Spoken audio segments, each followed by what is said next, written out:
We do have a quorum, but we don't have a chair. Chris is traveling. Gary Herzberg is out of the office or is unavailable tonight, which is our typical go-to for assigning a co-chair. So what I would ask is a motion from the floor to select a temporary chair for this evening's meeting. I'll motion that Kristen be our temporary chair. I thought you were vice chair. Not anymore, not since I'm on the board anymore. Okay. I'll second the motion. Because Okay, there's a first and a second. Are there any other motions or nominations from the floor? If not, I'd call for the vote. All in favor of Kristen as chair? Aye. Hi. All right. Any opposed? I don't see any opposed. All right, Kristen. All right, and I call this meeting to order at 6:03, and our first item of business should be attendance. Or do we need to do attendance or not? Yeah, I see that. I can note that Jeff Tews, Kristen Runge, Al Dasso, and David Kennedy are in attendance, making quorum 4 to 7. Right. Excellent. Then next item on the agenda is minutes. Do we have any motion to approve the minutes from May 25th, or do we, seeing no motion, would we have any corrections otherwise? I'll make a motion to approve. Second. All right, all those in favor? Aye. Aye. Aye. All right, that passes unanimously. Next on the agenda is public comment. Do we have anybody in the audience that would like to comment? I don't show any public attendees. I would note that the Zoom information was contained on the agenda for the CDA, but I do not see any attendees at the moment. One. All right, then we move on to new business. And One comment I would add, Kristen, is that next in a month from now at our next meeting, you'll be introduced to Tim Semen. Tim is the new community development director. He starts next Monday with the village. I've got a long list for him, including serving as the executive director to the Waunakee Community Development Authority. So he will be your staff person. I won't disappear. I'll certainly be eager to be of service any way possible so the CDA can continue to succeed.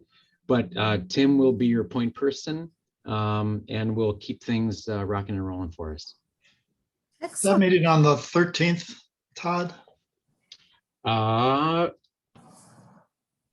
Sorry, let me go to my calendar. I've got no. It would be the 20th. Okay. Is that right? We usually do. Mm-hmm. Oh wait. No, Yes, that's what's on my count. That's fine. I had a conflict on the 13th, but I'm okay on the 20th. I think this was a funny month because the first fell, I think, on a Tuesday or something. So it was an unusual arrangement along with the board meetings. So Okay. Thank you. All right, then our next item is new business. And I believe that Todd, you are going to present on the Menasha Strong Towns program. I will, thanks to a staffer from Menasha who I recorded the recording with. So this isn't as much for you folks. This is more a reminder to those who might be watching the meeting recording that the CDA has received earlier this year a sum of money from TIF increment thanks to a one-year extension of one of our closing TIF districts. That amount of money, a couple $100,000, is designated for affordable housing purposes. And what I'm working to assist the CDA with is providing you with information and essentially education on how communities have made use of funds like these or have conceived programs that could utilize funds such as these to accommodate and foster affordable housing and programs that relate to that. So last month, we had a presentation from Mike Harrigan and Steve Apfelbacher about their program that pursued home ownership home ownership programs. Today, we're going to be talking about another type of program. Frankly, this is one that I've learned to be probably more common than any, as I've researched communities in Wisconsin, and that's programs for improving existing housing stock through funding home improvements. And I'm not going to steal the thunder, but I'll just roll the recording in a moment. It's like a 28, 29-minute Zoom interview with Joe Stevenson from the city of Menasha. They've got a well-established program that has had some success. And I'm just going to roll this so you can hear from Joe from the planning department who oversees this program. And then after the video, we can chat a bit more about it.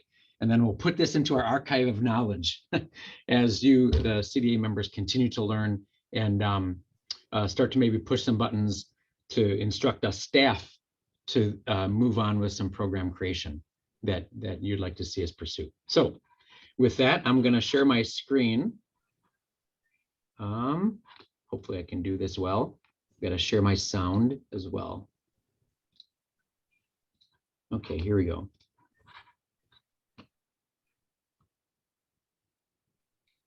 If as you watch this, if you do have audio issues, if something isn't working right, give me a thumbs down or yell at me, and I'll try to fix it. So here we go. Cool. All right. So this is a recording for the village's Community Development Authority. I'm really glad that Joe Stevenson from the city of Menasha, city, right? Or are you a village? Yep, we're a city. Yep. City. Okay. City of Menasha to talk to us about their Strong Neighborhoods program. So I already shared with Joe that the CDA had received some information on kind of rent to own home ownership programs. And I know I've heard the CDA in the past talk about, and the housing study talk about, programs to improve existing housing stocks so people can remain in their homes, or so even investors can look to improve housing stock for sort of entry-level sale to new owners. So I've seen a number of programs. Joe, your program isn't, I've seen this wheel invented and implemented in other communities. I know up by you guys, Oshkosh has a pretty robust program, something like this. But so this isn't an unusual program for communities to have. We haven't had one in Waunakee, Joe, because we really haven't had a funding source. But now with the extension of a TIF district, the 1-year extension for affordable housing, we do have some dollars that we can work with. And the task of the CDA is to determine what the best programs and policies should be for us. So this is going to help them learn to then work towards making decisions. So I appreciate your time with us today. Sure. Yeah, it's good to be here. So I'll give you guys a brief rundown of what we did in Menasha. We were in a very similar situation. We're a relatively small community of about 17,000 people, and we just this TIF extension we kind of came across, and it was a good avenue for us to get some funding to help out our aging housing stock and to get that housing stock a little bit more improved. So just as a brief program summary, we have put together this program, Strong Neighborhoods Menasha. It's kind of a larger initiative with programs inside it. So this program was to help increase that attractiveness, that affordability of our housing stock, and then also to really help people stay here.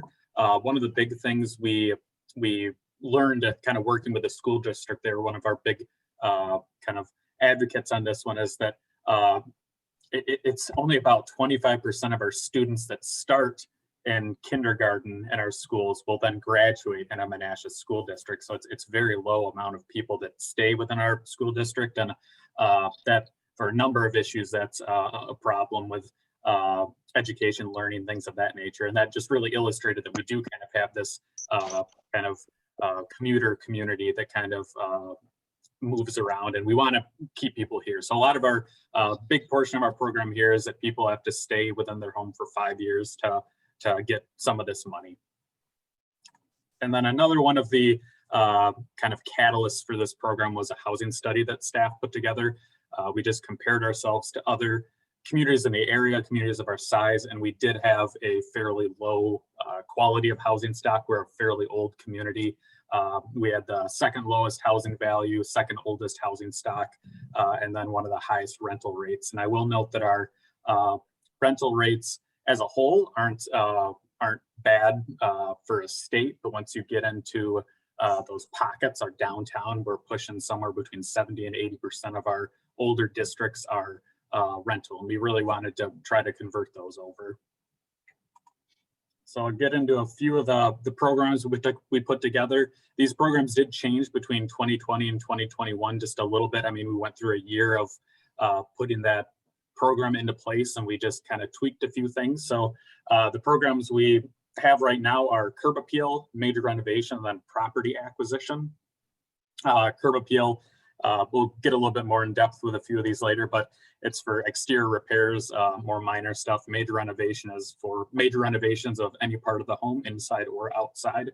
And then property acquisition is a tool that our staff, we use to acquire properties if we see a kind of a derelict home come up, or if there's a foreclosure that's advantageous. We typically aren't buying properties outright with that one. We're typically getting them off the tax roll if they were in the county's hands, or if there's a foreclosure or something.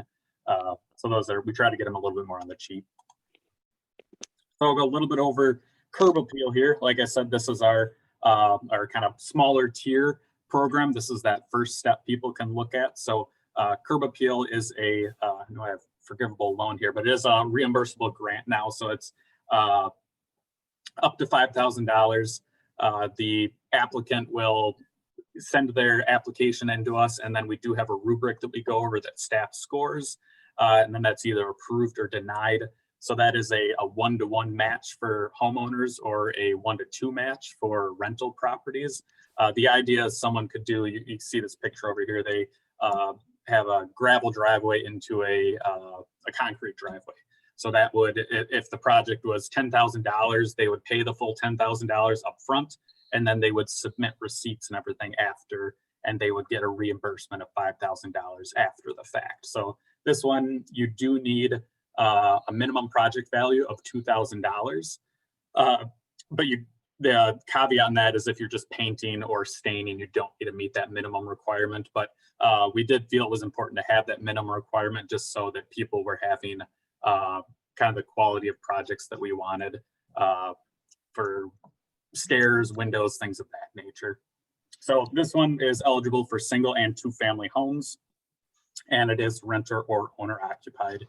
And we have had a number of landlords actually take advantage of this. And I know that was one of our critiques going through this in the beginning, but we have had some really good results. I mean, you can have a landlord that's a good landlord and still keeps track of their property and keeps it up nice. And this kind of helps them do that.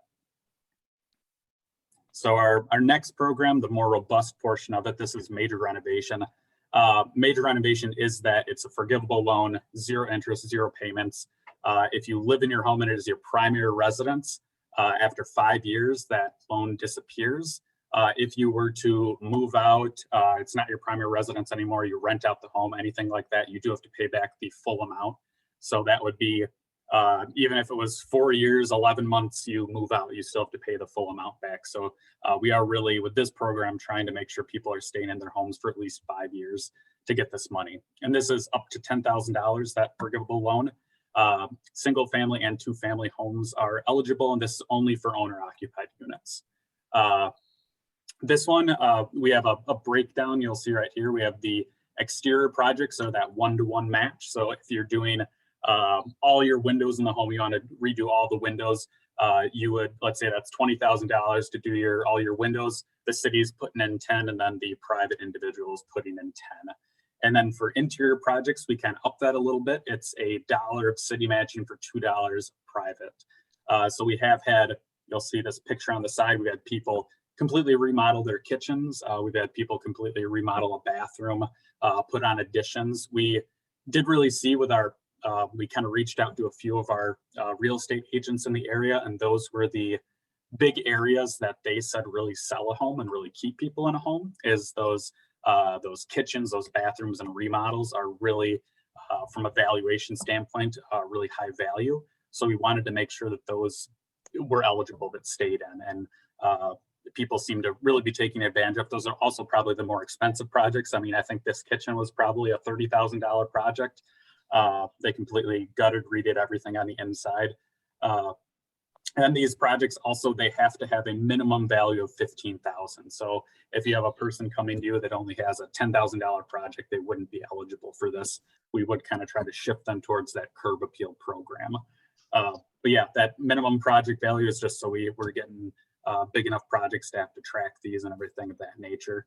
From a staff perspective, we do, these ones are a little bit more labor intense. We get quite a few, on both programs, we get financial documents ensuring that we know that they're meeting that 30%, not spending more than 30% of their gross income on housing. That's the kind of caveat the state puts in for that TIF extension.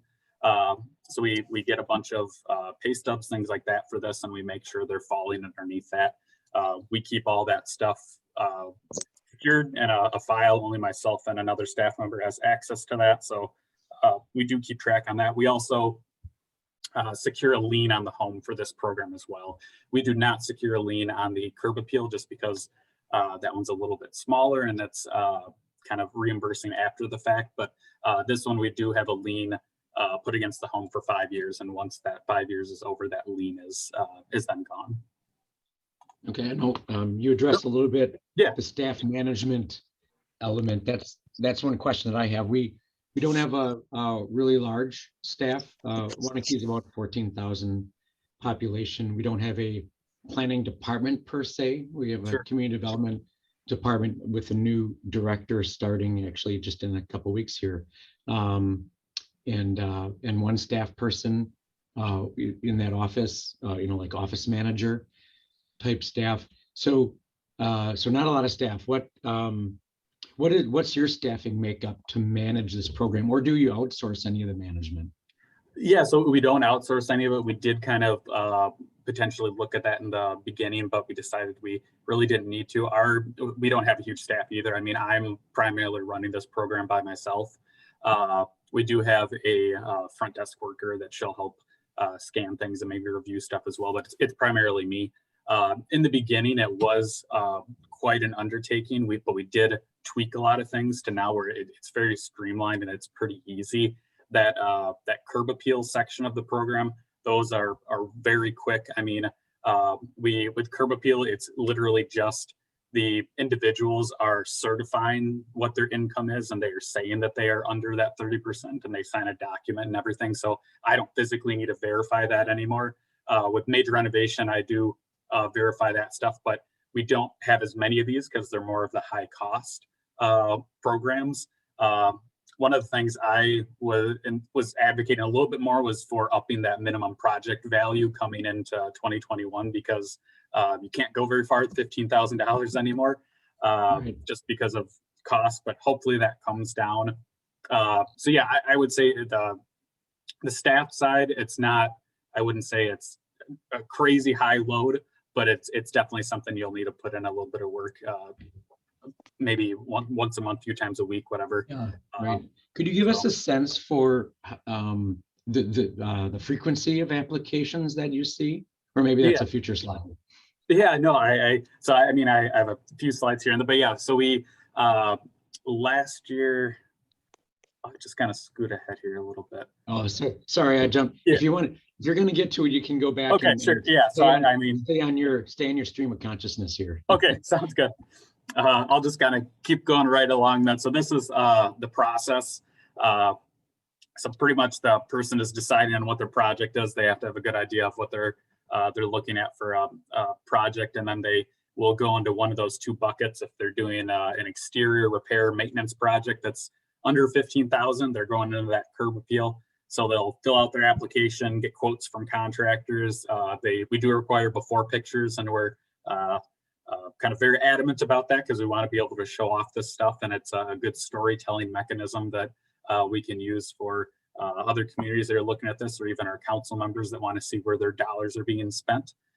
They do have to put together a timeline as well, so we require that all of these things have substantial completion in 6 months and then full completion in a year. So substantial completion is that the project is pretty much done. It's over 50% done. They're getting ready to turn in all their pay stubs, things of that nature, invoices. And then we have had a few that have gotten delayed, and our housing authority does still retain the authority to extend these contracts if they want to. They certainly don't have to if somebody breaches that part of the contract. So they would submit their application. Staff will review that curb appeal application through our rubric that I can go through in the next few slides. We either approve or deny it. If it's approved, then they're good to go for building permits and good to go for that project. After the fact, when they're done, they do have to submit everything that they've paid, everything that they want us to pay, and then after pictures. So we get all that information after the fact.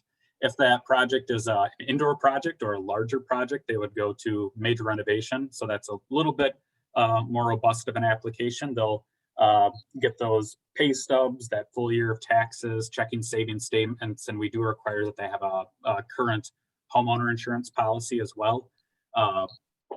So we get together all that stuff, quotes before pictures, and then they will submit that application. Staff will also do a review there. We give a little bit of background. We go through our rubric, and then we present those all those findings to our housing authority. So that housing authority is the ultimate decision maker on major renovation.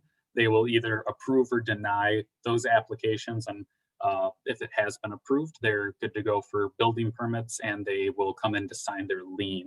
And we are, one thing I would recommend is make sure we put all over all of our documents that you still need building permits. And that's a few people get a little confused that they think if they're working with a government agency that we're already kind of doing that on the back end, but they still do need to pull out those building permits, go through our inspector and everything of that nature. So Do you do any sort of, for these projects, waiver of permit fees or things like that, or is that?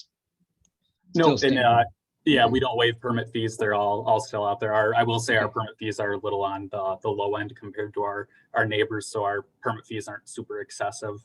But yeah, we still have them take out all that information or all that permit stuff. As far as the giving out the money, I should maybe touch on with the major renovation, we do require that they pay at least a third of the project up front, and then we can start doing payments. And then we do keep a certain, like a chunk at the end as well. So we will be the final payer of the project. And that's just so we have some leverage to ensure the contractor has done everything they're supposed to, and we are getting satisfaction for our building permit side of things. I'll get a little bit into our grading rubrics here. So this is our major renovation. I'm trying to look at it a little bit.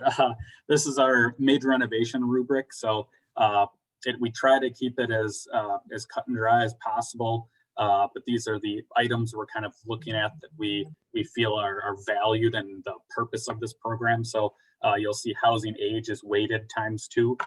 We do want to get those older homes repaired, and we have home end value is also weighted ×2. And once we score up all those projects, we give it to our housing authority, and they get a better feel of kind of the quality of this project. And other things that we kind of look in there is the impact on the neighborhood, project quality, livability of the home, and if the home is in need of dire repair as well.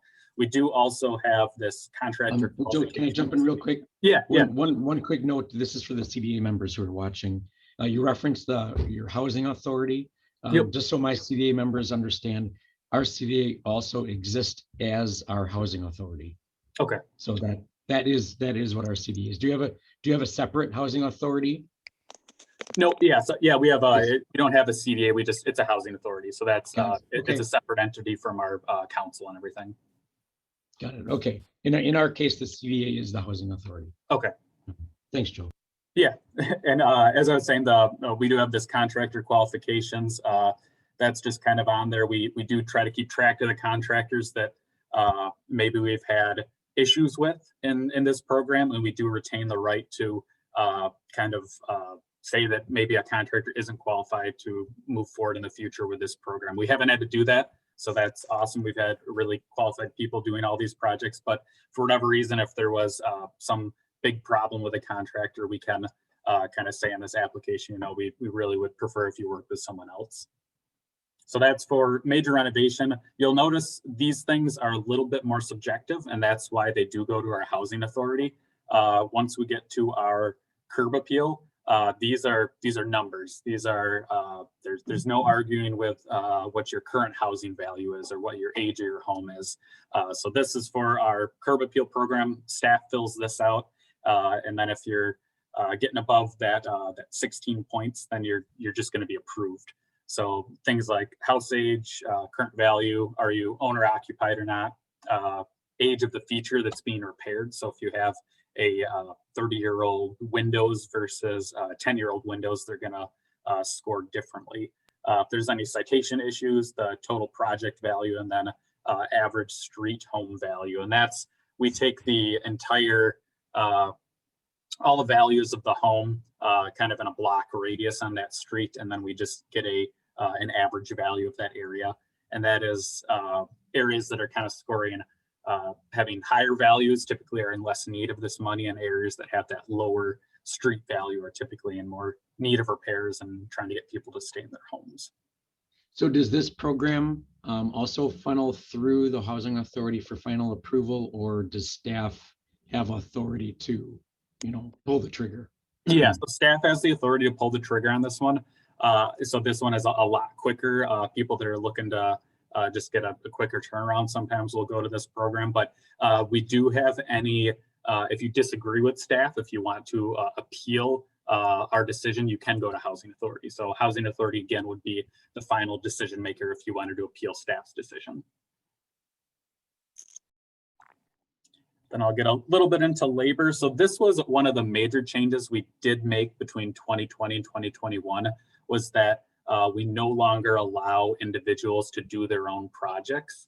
And that from a staffing standpoint is far easier, because now you're paying one person, right? You're paying a guy to put in windows, whereas before we were paying the homeowner to go pick up like new windows, going to pick up new sheathing, going to pick up all sorts of little mundane things that we have to constantly check receipts for and keep a paper trail of. But and in this situation, 2021, we decided, nope, we're only allowing professional labor to be reimbursed. So on all of our projects, you will need a contractor.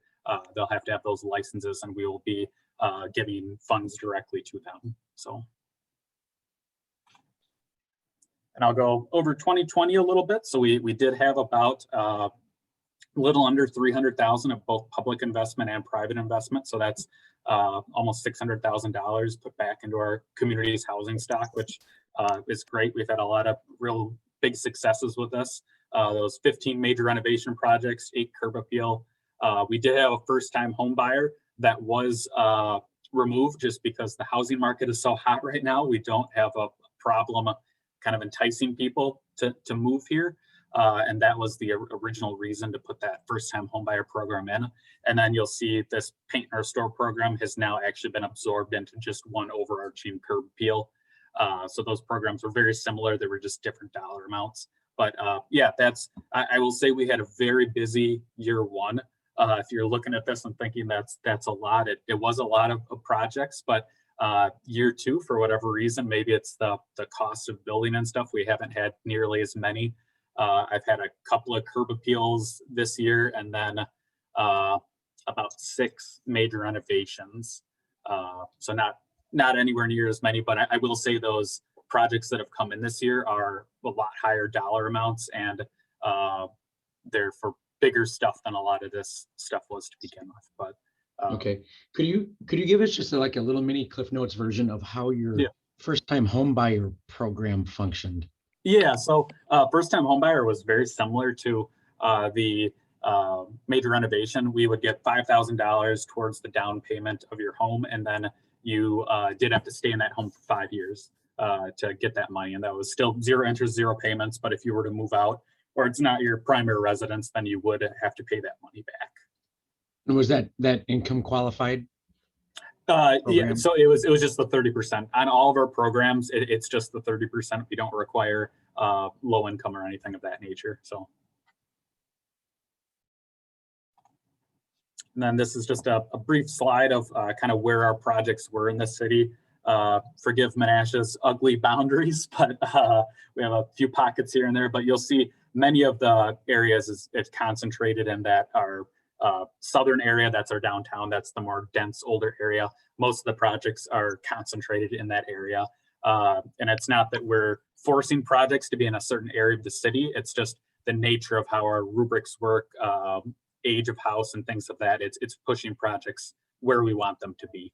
So I know a lot of people had a question, well, if I'm a $10 million house and I can apply for this program, you can apply for this program, but you probably won't get approved. I'll just be honest. It's the nature of our rubric isn't going to score a very wealthy home very high. So, So looking at your 2020 numbers, how many applicants were submitted but not approved? I don't have that number off the top of my head, but I would say probably around half. The major renovation. So yeah, I'll say we had a lot of interest in our major renovation program, and not as much as in the curb appeal. We've been getting a little bit more curb appeal now, but yeah, so I would say about half of our applications that went to Housing Authority got denied. Did you, what sort of flack did the organization take from applicants who weren't approved? Did that become an issue for you? And it wasn't, I wouldn't say it was a serious issue. I mean, people would maybe disappointed afterwards, but staff, myself, I'm very upfront with saying this is not a guaranteed thing. Do not go into a project thinking you're going to get money. So just know it's not guaranteed, and our Housing Authority can deny it. And staff, we do give those that stuff ahead of time, and I'm very open with. I'll score everything, and I send it to the applicant. I'll say it doesn't look like a great application to me. We scored it. We looked at the home. Maybe Housing Authority will view differently, but just so you know, that's where your project stands right now.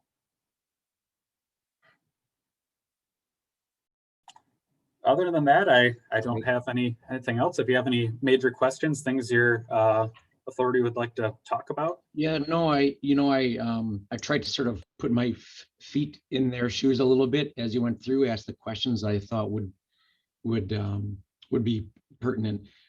They may have other questions after this, and Joe, I might end up following up with you. Yeah, go for it. On the side to address those as we have the CDA move on with next steps. So this is really helpful. Really well done presentation. I have a feeling you've been asked for this information before, and yeah, and you've well perfected your presentation. So thank you. And congratulations on the success. That's your 2020 numbers. I assume that made you guys feel pretty good about what you put in place. Yeah, and I do kind of on the side. I actually keep track of home values in a spreadsheet, and we are actively kind of looking to make sure those home values are kind of ticking up from sales and everything. So that was one of the things our council was really interested in seeing after the fact. So we have measurables to make sure we can bring this stuff back to our council. Great. If you haven't already, if you could send me the slides, that'd be great. I'll provide Sure. it in a drive to the CDA members so they can refer back to it. And besides that, big thank you from Wanakee to you, Joe, and to Menasha for affording your time to share with us. Yeah, thanks for having me. All right, Joe, appreciate it.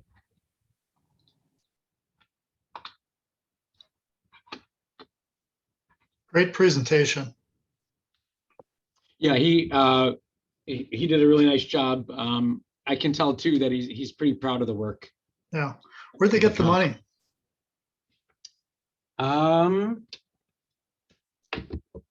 He said something about a TIF district ending. Yeah. I think that was the source, or at least partial source.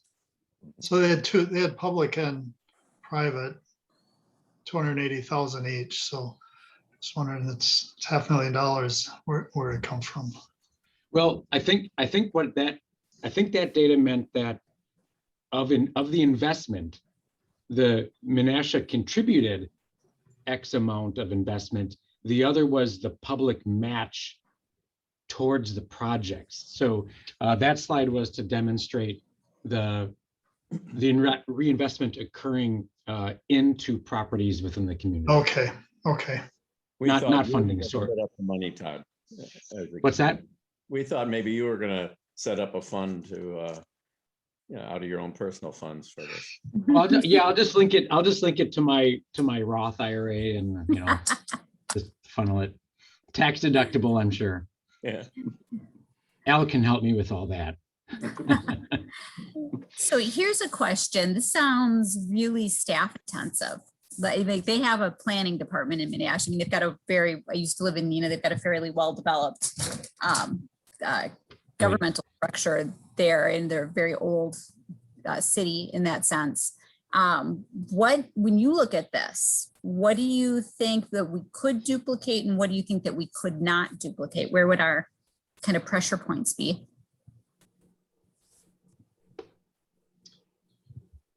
I'm not, I don't think it's an impossibility for us to, to get going on something like this.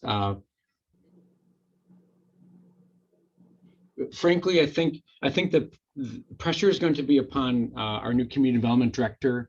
And, I think if we were to ask Tracy Meinholz, who's the office manager for engineering and public works and planning, she could not envision capacity in her functions in office management to play a role in either accepting or promoting. There's not much margin there for her. So I could see this being a tag team scope of work with Tim, Kylie, and myself, perhaps, to pursue project development and then project management. I don't know if we'd be in a position to want to take the route of outsourcing this. I think that might be tricky. And, I don't think we're in a spot where we can hire on staff to support the effort. I don't, even though I think we can perhaps use the affordable housing funds to support operation costs, like staff to support the program, I wouldn't call that a good use of dollars at this point. So Susan and I are planning to go on a hike up Kilimanjaro in September, and that puts us on a pretty stringent walking. And so when we have our slower days, we've been walking just about every block of Wanakee. And I just wonder whether there, from an effort perspective, is there really enough to be done that's needed to be done to increase additional housing units that are sitting abandoned now or that are in much disrepair that somebody wouldn't rent? I get a sense that our stock is in pretty good shape, but I don't see a large volume of neighborhoods or a neighborhood where, gee, everything looks pretty ragged. I don't know what. Well, let me ping Kristen on that. I know the subject was brought up and discussed during the housing task force, and you might remember this, Jeff, specifically in regards to the center core, the older center core of the village, and the desire to perhaps return housing that's gone to apartments back to home ownership. Right. And you wonder whether this might be a tool to support some of the improvements for the landlords to make improvements that would make it a saleable property back to home ownership. Sure. Sure. I don't know, Kristen, do you recall how Yeah. we jumped in? I'm just immediately, comparing us to Menasha, and Menasha is a very different creature. It's an industry town. It's a paper mill town. The housing stock in there is, much older than it is here. I think part of our housing stock, honestly, that we have here, like our older housing stock from the 60s and 70s, some of that probably does need some modernization and rehabilitation. It might not look like it from the outside, but when you think of the quality of the windows and roof Sure. insulation material, it might not be a property that you might stand on the curb in Menasha and look at something and say that's blighted, but it's worth saving. And here it might not look, it wouldn't be blighted. It might not look that at all. So I can see us having a need similar to Menasha in that. Todd, I totally lost track of your question because I was. Well, I was wondering how our housing task force addressed the issue of some Yeah. of the older housing stock and the desire to see, some level of renewal of sorts in some of the portions of our older center. I don't think we had a specific recommendation to that. I think we had a combination recommendation for that and for helping senior citizens modernize houses that they've held for a longer period of time in order to help them stay in it. But I just from my own experience on the board, there are properties that and I can think of off the top of my head that would probably go back into single family home ownership or some sort of replacement structure in single family on some lots that people might take advantage of if they had the opportunity to. We had conversations on this team, I think, early on about zoning and how many residents can a property be broken into duplexes or triplexes. There was some of that discussion. I don't recall it back to that. Anything that we came out with, any kind of conclusions or strong discussion in the task force. Yeah. I have a couple of questions. Can you hear me? No. Yeah. Yep. Oh, okay. First of all, he talked about the 30% of the housing, the cost of housing being 30%.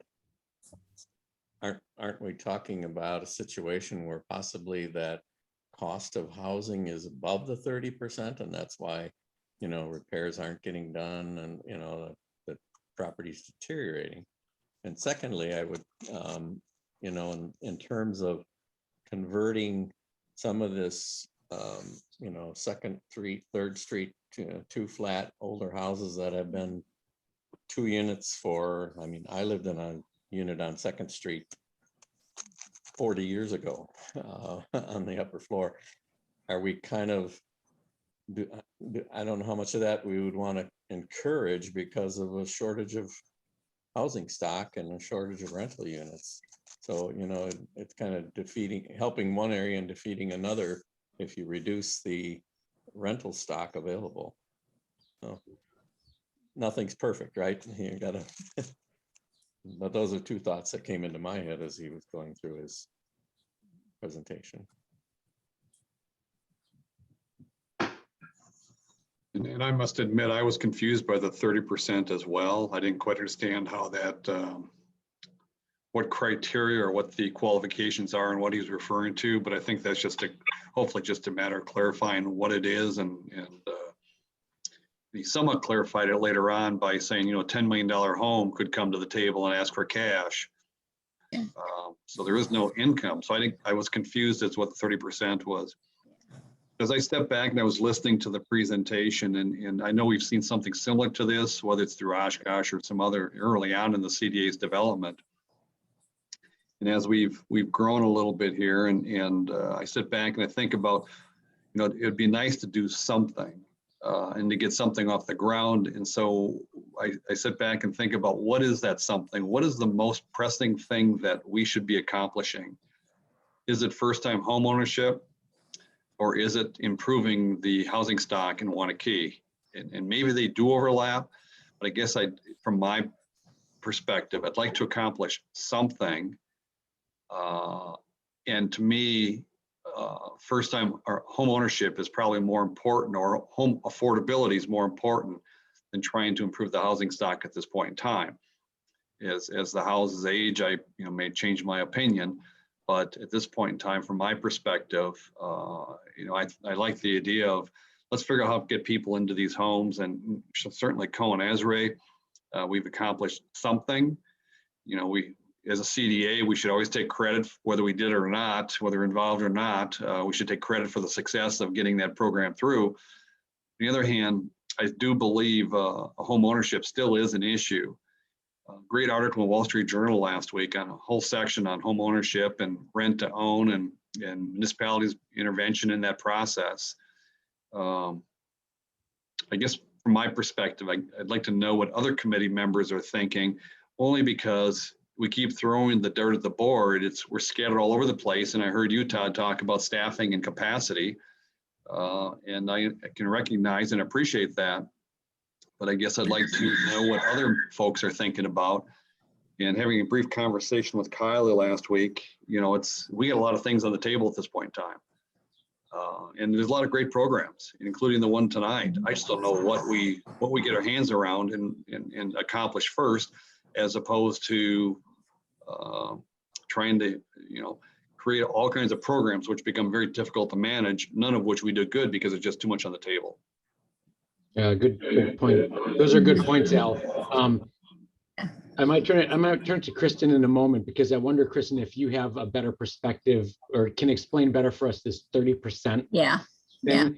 But before you do, I would just say, you know, spending the 30 minutes today on this topic, if that leads the CDA to say this isn't for us, I just want to tell you that that isn't disappointing to me. That helps us check something off the list when we talk about potential programs. I still consider this productive and information that's useful. So I'm dovetailing to your comments, Al, that it is appropriate, very appropriate for the CDA to figure out where we want to head. Yep. I'll just respond, Al. From my perspective, getting people into first-time home ownership that are struggling to even pay the high rents that there are is a priority for me. I see that as something that we can really accomplish for the community a longer haul. That level of workforce is so transient today.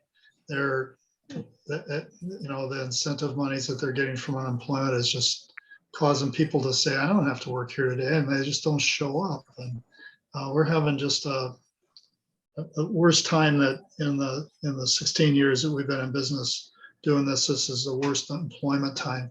If I could get people that are committed to a community and committed to continuing to work to build that home and pay for it, that's our biggest problem right now. And again, we got 600 people, but you get half of them turning over every year. It's just, they're too transient, and I'd love to get them to be homeowners.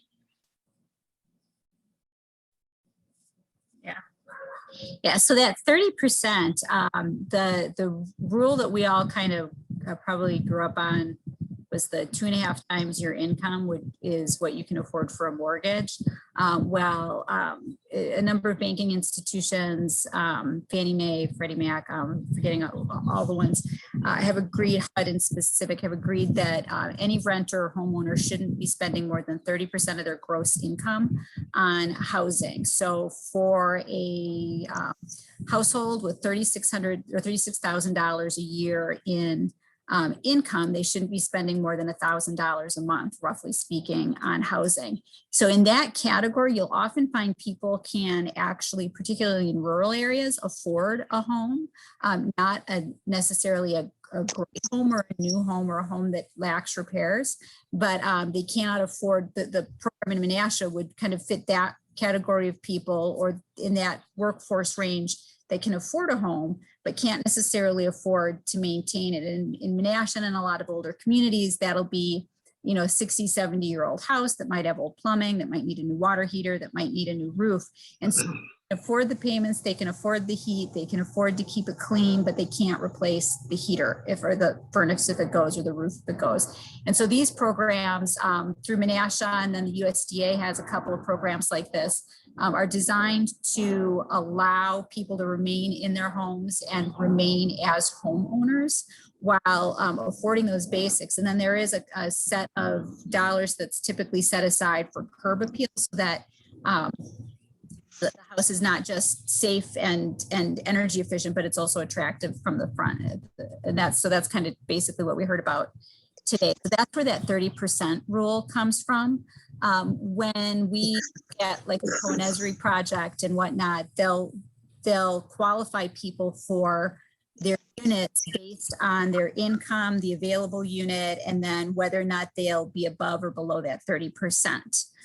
So there's that kind of 30% becomes the magic number. We would have referred to it back in our day as being house poor, right? Where you can afford the house, but you can't afford the curtains or the furniture or the everything else. So Kristen, just a point of clarification on that. And I understand the 30%, and I use like simple math. So if someone's making 100,000, 30%, they shouldn't spend more than $30,000 on their house, which includes some operating expenses as well. I understand all that. Yeah. So is the program designed such that if your housing exceeds 30%, that's where these programs kick in and can make up for some of that improvements? Is that where it comes in? It's not if you're under. If you're under, you can afford, in theory, to afford to pay for these things outside of the program. It's only if you're over that 30%. That's a good question. He didn't specify. I think it's if your housing, that they don't want your housing costs to exceed 30%. So they're trying to keep you under that 30%. Right. You make the point of, if you make $100,000 a year, it's $30,000 that you can afford. We see cost burdened households. When you see that statistic, it doesn't necessarily refer just to people who are making modest incomes, but somebody that's making $200,000 a year and is spending $60,000 a year on housing, we wouldn't necessarily think of as house. Technically, they are.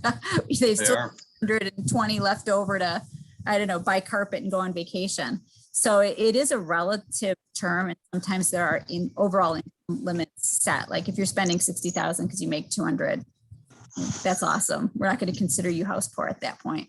So cost burden, most likely. Yeah. So wouldn't seniors in general mostly qualify this automatically? Because if they have a mortgage on their home, if they don't, the mortgage, yeah. Yeah, if more seniors have their homes paid off, then all they're doing really is taxes and routine maintenance. And that in and of itself, depending on where you live, can make you cost burdened. But it doesn't, it is an income based. So if you have, high assets, low income, but no problem paying for things, you'd still technically qualify as cost burdened.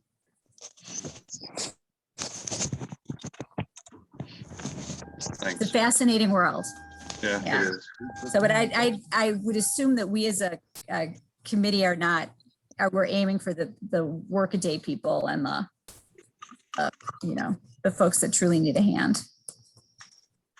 But Todd, you had a second part, or Al, you had a second part of your question about what would we all like to see accomplished? Right. Yeah, I would love to see us land another project like Cohen Esri, but maybe where we've banked the land or purchased the land and can put out an RFP of what we really, what would a second project look like if we had our heart's desire? What would we want it to look like? Where would we want it? How would we want it arranged? I'd love to see us do a second project like that. And I'm interested also in the group, something akin to the group that presented last time, where we have like a townhouse entry level product that we helped develop that's rent to own. I thought that was absolutely fascinating, really innovative. So the village has taken the position that we're not going to be landowners anymore after what we did on Madison and Main, and right, wrong, or indifferent. I'm not here to judge that, but that was a really, to me, as I was involved in that process, it was really worthwhile. And there's supposed to be 10 units set aside for physically handicapped folks who can rent those apartments. And the theory was that those folks would then work at the retail facilities in that same area. So they could live and work in the same place, which made a lot of sense. I'm of the opinion I like to control. I am somewhat of a control freak, believe it or not. I think perhaps most of us are, but I do like to control. I like to control the outcome.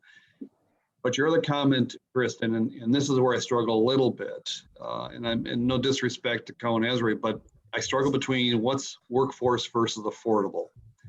And, you know, I'm not going to speak for anybody on the committee, but I would suspect you might find some business owners who say, you know what, we need workforce housing, not necessarily affordable housing. I know there's some overlap, but should we be focusing more on workforce housing versus affordable housing? I don't think they're exclusive categories, because you can have, you know, take the Cohen Esri or any other income targeted project.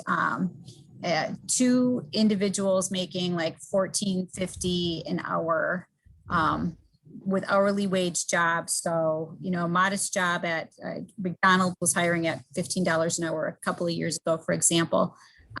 Working 40 hours a week, there's two workforce folks would qualify a subsidized unit in Esri because their income would fall between 40 and 60% of AMI. It would be right at about $60,000 a year. So that qualifies for a project like that. We're not talking like in affordable in terms of people don't have jobs and they're not contributing. Those are probably some of the workforce people that we're targeting. And so those, a number of those Cohen Esri units, I'm going to believe are going to be targeted towards people who have jobs. Just the way that the whole income array is designed for that project. So let me refine my comment then, Kristen, and I appreciate that because I understand the concept and I can appreciate that. And I don't know the answer, but what are the typical workers that we need and want to keep the employers here or to attract employers?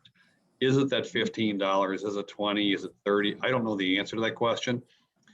And is there at some point where that person or that wage will not qualify then to live at the Cohen Esri? And I don't mean to pick on Cohen Esri by any stretch of the imagination, but would they be able to live in that facility? Or is there something else we need to do? And again, I'm not looking for answers, but I think it's a much bigger discussion that we have to have as to what is it we want to accomplish. And I think we need to somehow define some of these terms amongst ourselves as to what we all want to do for within this group.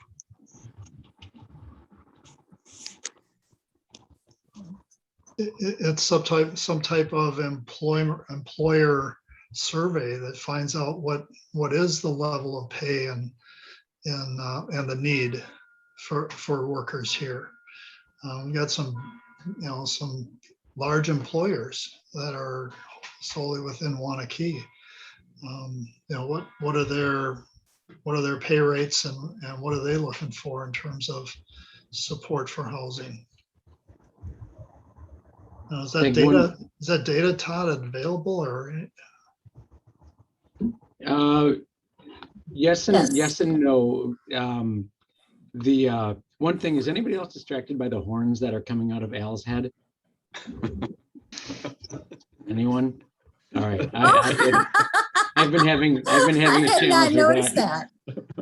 Whatever you said for the past 10 minutes, Al, I've totally been distracted. But we spent some time in Texas. I would note that, and Jeff, you might have seen this invitation, but we're starting to do some things as staff to work at engaging in conversation with our business community. On the 30th of this month, we're hosting a roundtable a Zoom roundtable for major employers in Waunakee, along with the MPO. I don't know if you saw that invite. We sent out an email just this week to our 20 largest employers, and then the invite's going to also be funneled out through the Chamber of Commerce. And that is going to start to, the transportation connection to employment availability is an element of that, along with housing. So I consider this us finally venturing into active conversation with our business community, to then also likely cause next step in that conversation will be about housing. And Kristen, I actually want to talk with you about ways in which we can work with some of your student programs or extension on some of that research. It may also fit in with some of our university year engagement. So those are discussions that are good, meaningful, and I think definitely within the parameters of work we can do within the next 3 to 4 months with our businesses. And that is on my calendar, and I was very pleased to see the initiative. So That we came have- out, that kind of initiated from the MPO presentation that Bill Schaefer shared with all of you back several months ago. And so to answer Al's question too, we can also pull that data from the census. We did that for the housing study. You can see what people who live in Wanakee and work elsewhere, people who live here and work here, and people who work here and live elsewhere, what the differences are in hourly wages and annual salaries. I mean, that gives us kind of an idea when you see that gap between what people make here, work here, and what people who live here but work elsewhere make. You can kind of see where that gap starts to come in, and we can start to at least know that we need, we're missing housing for this particular income group because we don't have, if you compare that to our housing stock and what becomes available, we can see that there's a pretty big mismatch in all of suburban Madison right now, but we're not the only ones that are dealing with that. So we can, even beyond employers, we can go and we can look at that in terms of our whole employment base. Well, I think we are in fact troubled by that in Wanakee because we've got the highest housing costs in the county. So yeah, it's definitely a problem here. I just watching body language and comments from the CDA, what you saw last week or last month from Mike Kerrigan seemed to resonate and just kind of got creative juices flowing a little bit. I sensed, and then, diving into the discussion of land bank and other related programs. I wonder if you, I guess I would ask, would you like the community development director and I to work that angle deeper and learn more about programs that have utilized similar approaches and bring some more practical stories and program design samples back to the CDA for a future meeting to get at? Because I'm with what I hear a lot of you guys saying, and Al, I heard you say it directly. We should get started on something that's going to be impactful for us, and let's not dance around too much. Let's get more into the business of doing this, identify it, and then go after it. So I want to know if you'd like us to go down that direction for future meetings. And it's just my opinion, but my opinion is yes. I think there's some things I'd change. I don't know if Mike Kerrigan has a definitive answer from some of the things as I thought about it and what he offered. I think there are some things we can do in addition or delete from his presentation, but I think it's worth the effort. We've been talking, being a task force member and now, a year on this, it's time for us to get some traction.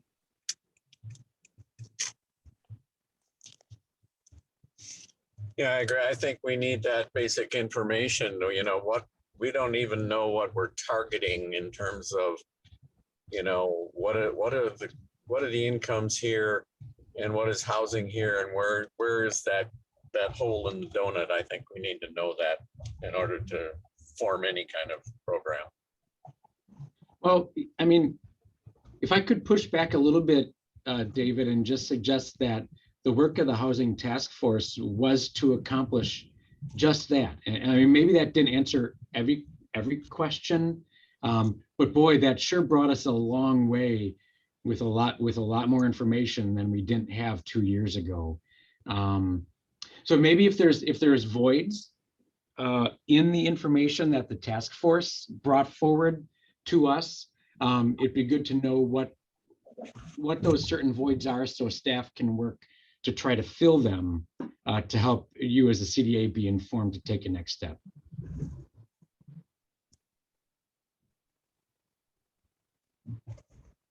Is that a fair question, David, to maybe even an assignment back to the CDA members, to pull that report back out and let us know what it is that is sort of missed in your opinion? Yeah, I don't think I really understand where the gap is. Is that my fault that I missed something? But I don't recall seeing, again, that gap between what kind of wages are people making that are working in Wanakee and not living here versus people who are working here and making an income and living here. So where is that gap? So let me ask Kristen, based on your familiarity with the report, to what extent Yeah. do you feel you uncovered enough information on those topics, and what else should we dive into? The data was 2017 data, because that was when we were doing the report. I've got, in fact, can I share a screen here? Yeah. Yep, you should be. There we go. So you should be seeing this was in 2017 using the census. The dark blue is people who are living in Wanakee where their wages fall, and we break this into 3 bins. This is Matt Curis. He's our economic geographer at the University Center at Extension. This isn't my work. He's much better at this than I am, frankly. The blue is people working in Wanakee. So we can see that in Wanakee, 25% of the people that worked here in 2017 made $1,250 or less a month. 33%, 1 of every 3, made $1,252 to $3,333. So a full half of the people that worked in the village made less than $3,333 a month. Then you look at the working here. Over half of the people are living here. Over half of the people that live in the village make $3,333 or more a month. So that's where the gap is. So when we're talking about kind of where do we really see probably the bulk of the difference in people being able to work here but not live here, it's probably in these income ranges. 33, that's going to be what, $36,000 a year or less in income. Am I doing that right? Yeah, roughly $37,000 a year. So that's a $12, $13 a month out an hour job. So when we're talking about kind of where is that workforce product that we're looking for, it's going to be in that income range.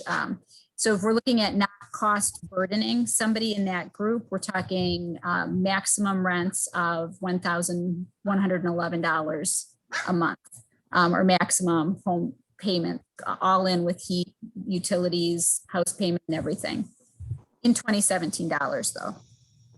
So we can have this, short of graduate students this summer, so I won't be able to do it until probably September, but we could have this updated for September to hopefully we'll have the actual census data from 2020 out then to update this a little bit more, but I don't think it's going to shift tremendously. I think we'll see a little bit of shifting, but not a ton of shifting.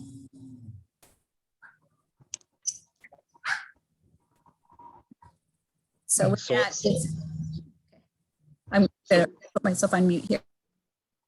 So as I see this, Kristen, and I do recall, I read this thing probably 4 or 5 times, and obviously I wasn't part of the task force, so it's kind of hard to jump in cold and remember all the stats and information you guys went through.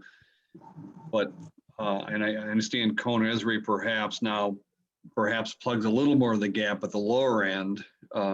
And to me, is 3% a big difference? I don't know if it is or isn't. It is that middle one that probably is the most problematic to me, and that there's a big gap in that range. And based on this, that tells me that our housing should be in that middle tier there. And that's what we should perhaps take a look at. How do we make it affordable for that group of people? Having said that, I guess I'll be curious to see what the employers say as to what they're paying and what they have to pay, and how competitive it's getting out there with the pay scale. And your data on the current census may not reflect what's happening with wages today because of the competitiveness of trying to get people to work for you. So even that's information, no offense, is going to be somewhat outdated given the current environment. And one would hope that we get back to some sense of normalcy at some point in time. But in the meantime, it's gonna be a little painful. But to me, this looks like it's that middle group is what we should be aiming our efforts at.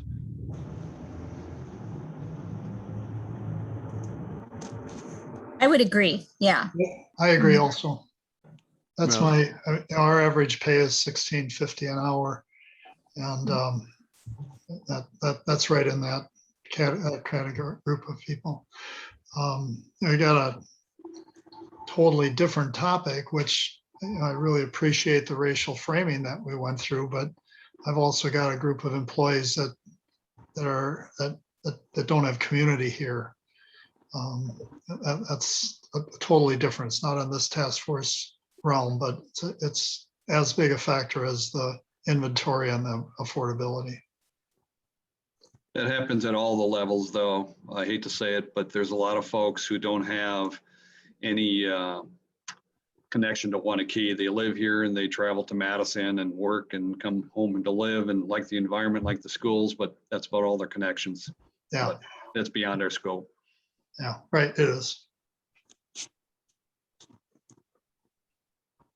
I think I've got some good content. An early assignment for Tim is going to be watch the past 6 or 7 months of CDA meeting recordings. He's gonna love me. But and today's discussion helps it. I don't know if this was clear when we talked with Mike Harrigan and Steve Apfelbacher last month, but Fitchburg hired them to take their product and evaluate the marketplace in Fitchburg for it and assemble the design, the best design of that product for their community. So that, you know, I definitely don't think with the complexity of that sort of project that you're going to have the people on staff to put together the turnkey next step. I think the next step would be for us to invest some of the monies we have now available to us and hire an expert to design, evaluate Wanakee's circumstances under parameters that the CDA puts forward, and then design a program proposal for you to consider. That may be what's next, but that might be a couple meetings down the road. I'm feeling some direction for staff to turn back to Mike. I bet you that Harrigan has done loads of research as he's put together his product on what other communities have done that's worked and what hasn't worked. So I think I can come back. Tim and I will come back with a deeper dive into that aspect of the work and give you some more information, maybe some more case studies to continue the process of informing us.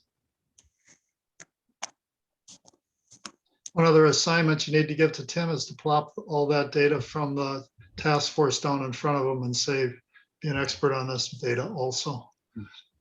Yeah, I think he's seen that report. I know during his Okay. recruitment process, he did some research on us just as we did research Sure. on him. Sure.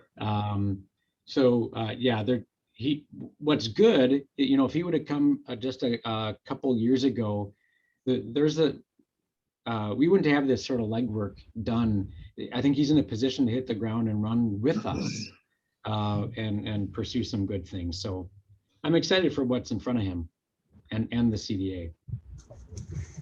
Hey, Todd, if just as I sit here and I know we've covered a lot of territory since the formation of the CDA with a lot of great ideas, including tonight. I thought it was worthwhile to explore that with Menasha. And you're right, even if it's not the top priority, it at some point may become a priority. But from my perspective, it's good information.